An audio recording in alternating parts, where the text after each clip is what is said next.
School college মাদ্রাসায় কি দিতে বলেছি? CC camera. কি জন্য জানো? শিক্ষকরা ক্লাসে থাকে না, ছাত্ররা কর পড়ে না, সিসি ক্যামেরা দরকার। আর এগুলিকে 2 দিন পর পরে উল্টো পাল্টা কথা বলা হয়। আমি আসছি, আমাকে হেফাজতের সেক্রেটারি সাহেব কল করে বললেন, আপনি নাকি হুজুরদেরকে কোরআন শরীফ অবমাননা করেছেন বলে কথা বলেছেন। আমি তো বুঝলাম না কি বলছি, আমি তো জানি না। মাননীয় সংসদ সদস্য আমার সাথে ছিল। তারপর হ্যাঁ, আমি একটা কথা বলেছি, আলিয়া মাদ্রাসার ছাত্ররা কি মুজাব্বির না, কি বলে মুজাব্বির, মুজাব্বির একটা সাবজেক্ট আছে, এটা পড়ে না। এটা না পড়ার কারণে তারা সহিভাবে কোরআন শরীফ পড়াতে পারে না।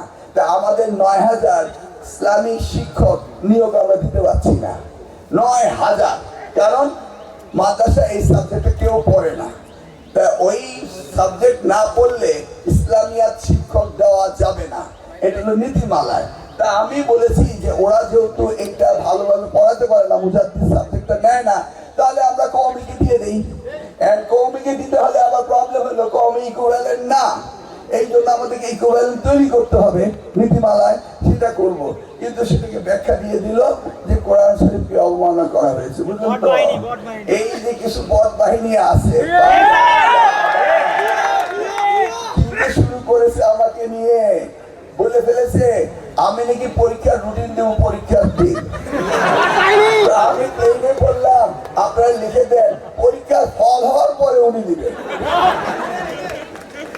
মানে এই বদ ভাইদের অত্যাচারে মানে পটকার বানিয়ে দিয়ে দেয়। আমি বললাম এবার 0 পাস করলো মানে কোনো প্রতিযোগী যদি 100% ফেল করে, তারপর তাদের এমপিও বাতিল করবো না।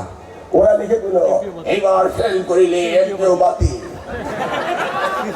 এখন দেখা যায় ফেসবুকে দেশ চালায় নাকি? আমার সাথে এগুলি করে কোনো লাভ হবে না।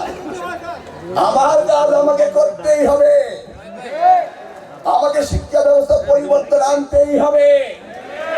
সরকার বাজেটের কথা বলেছে, আমি বাজেট নিতে পারছি না। এখন আমি দেখলাম না আমাদের এই ইউনিভার্সিটি ভিসি এডুকেশনাল ডেভেলপমেন্ট কোয়ালিটির জন্য কিভাবে ইমপ্রুভ করা যায় সেই খাতে 1 টাকা কেউ চেয়েছে। আমাকে তো চাইতে হবে, তাহলে সেই পুরোদিনের কথা শুধু বিল্ডিং বিল্ডিং বিল্ডিং বিল্ডিং তো লাগবেই, কিন্তু কোয়ালিটি এডুকেশন লাগবে না। সেই জায়গা থেকে আমরা অত্যন্ত দুর্বল। আমি আর বক্তব্য বাড়াই না। আমি এই মর্মে আমার নতুন প্রজন্মের ছাত্র ছাত্রীদেরকে বলবো, তোমাদের দিকে জাতি তাকিয়ে আছে, তোমাদের দিকে তাকিয়ে আছে অভিভাবক, তাই না?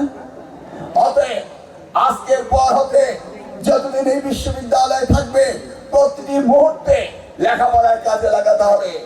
মনে রাখতে হবে এই মুহূর্তটি তোমার আগামী ভবিষ্যৎ করে দিবে, এই মুহূর্তটি তোমার আগামী বাংলাদেশের সহায়ক হবে।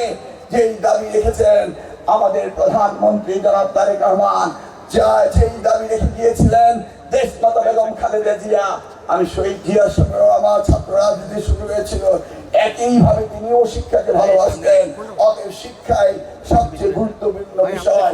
এই বাংলাদেশের এই জাতীয়তাবাদী সরকারের আমরা কথা দিলাম তোমাদের পাশে থাকবো, তোমাদের উন্নয়ন করব, তবে রেজাল্ট বেসড ডেভেলপমেন্ট হবে। রেজাল্ট বেসড, রেজাল্ট বাড়তে থাকবে, ডেভেলপমেন্ট বাড়তে থাকবে।